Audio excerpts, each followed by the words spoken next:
தொகுதியில் ஒதுக்கப்பட்டன. நேற்று கூட அமைச்சர் பேசும்பொழுது சொன்னால் தமிழகத்திலே நாங்கள் உறுதியாக வெற்றி பெறப்போகிறோம், அந்த நம்பிக்கையெல்லாம் டெல்லியில் நான் வந்திருக்கிறேன் என்றெல்லாம் சொல்லியிருந்தார். ஆனாலும் கூட பாஜகவிற்கு போட்டியிட்ட அனைத்து தொகுதிகளிலும் பின்னடைவே ஏற்பட்டிருக்கின்றது.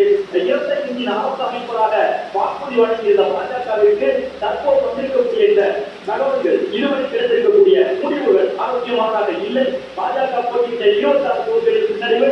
திருப்பத்தூர் தொகுதியிலே ஒரு மிகப்பெரிய வெற்றியாளராக வளர்ந்து கொண்டிருந்த ஆர் உதயகுமார் திமுகவுடைய முக்கியத்துவமாக இந்த சேரப்பட்டி முத்தையாவனுடைய மகன் சேரப்பட்டி மணிமாறன் பின்னணி இருக்கிறார்.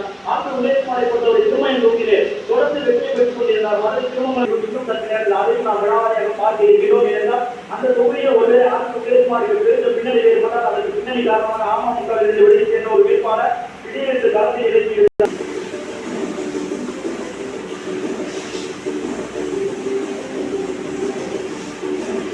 ஐநா நாகேந்திரன் தொடர்ந்து பின்னணியை சந்தித்துக் கொண்டிருக்கிறார். பாஜக போட்டியிட்டு அந்த